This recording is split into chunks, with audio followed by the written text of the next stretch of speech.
I did. Yes, now, indeed. it's interesting because I'm so glad that you're here in the studio with us today. Okay. Let's talk about this. In all honesty, you know, the federal government is suspending Twitter's operations in Nigeria. I mean, I was shocked. How can a democratic system, like why in a democratic system of government and this kind of thing should happen? It's totally unacceptable. We have what we call the right to freedom of expression, right? Every citizen has a right to freedom of expression entrenched in the 1999 Constitution, right? Yeah. And then you just can't go ahead and say we are suspending activities on Twitter. First of all, people go to Twitter to socialize. People go to Twitter for business purposes, their business activities. So you can't punish everyone. Collective punishment is... I totally get that, but let's talk about what else is happening, though. This is a sad situation. Nigerian designer Ugo Monye is threatening legal action against Coming to America. This, of course, is the producers of the film. He is saying that they infringed on his patent property. Now, in a recently shared Instagram post, the designer revealed that the popular Real design, that's what he calls it, was actually used in the Coming to America film, and he owns this design. Now, the notice also took a jab at the alleged cultural misappropriation criticism that the film received when it debuted earlier this year, with a lot of people saying that they were basically appropriating a lot of the things that will be used in our African culture. Now, all we've seen so far, since Ugo Monye came out to say that, you know, he was going to sue these people for patent infringement, was that. We haven't seen a response from Paramount Pictures, who are the producers of the film. We haven't heard anything moving forward. But we also know that when it comes to patents in Nigeria, it's not something that you hear a lot of. Yes. It's dicey. So what are the odds of this actually coming to fruition? Okay, basically, intellectual property right, which patent right is one of, right, is a territorial right.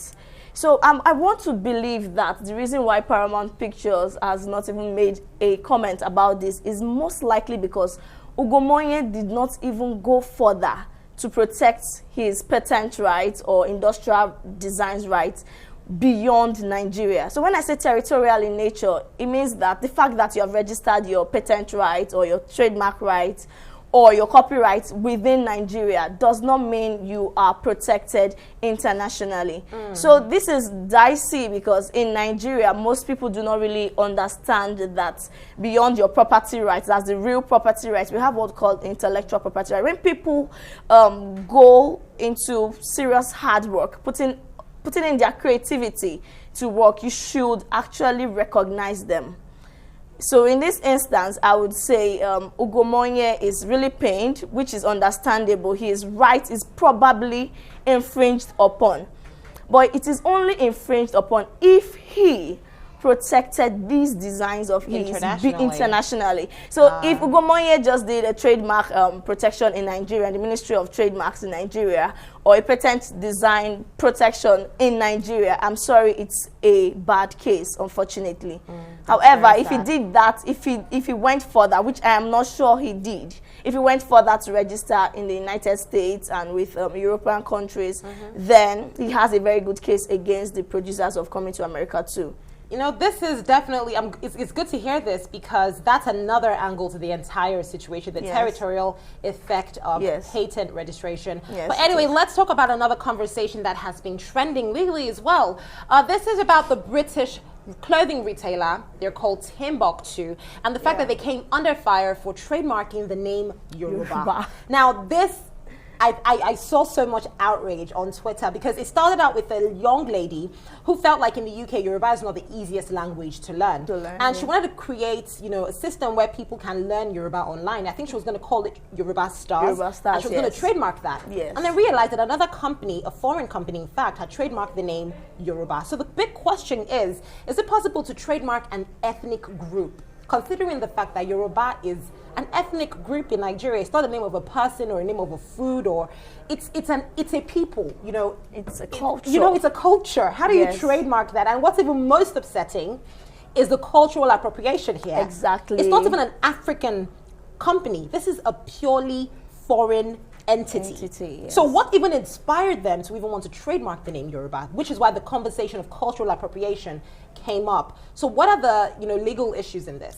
Well, the thing is, you should just ask yourself, can you trademark English or can you trademark New York? You can't trademark a people, you can't trademark a group of people, right? So why would anyone think of trademarking Yoruba? It is not for business purpose. It's something that exists. It's a heritage already. So even the culture tree, right? The people who discovered that Timbuktu Global actually trademarked Yoruba.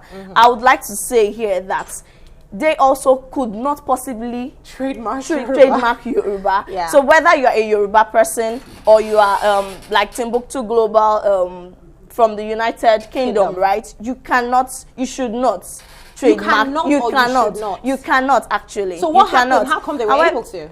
Well, they probably didn't know. This is a thing of due diligence. Now, they are in the United Kingdom and they did it in Europe, right? It wasn't done in Nigeria, of course. So they probably didn't know that there was anything like Yoruba, or I really do not, I had to question. Is it possible to contest things like this? Like, can someone say, I'm going to contest this? Yes, definitely. I think that's what even happened. So Culture Tree actually tried to trademark Yoruba Star, right? And then Timbuktu Global contested that. So they had a counterclaim against Timbuktu Global. You can actually contest this. Like, but it's wrong, absolutely.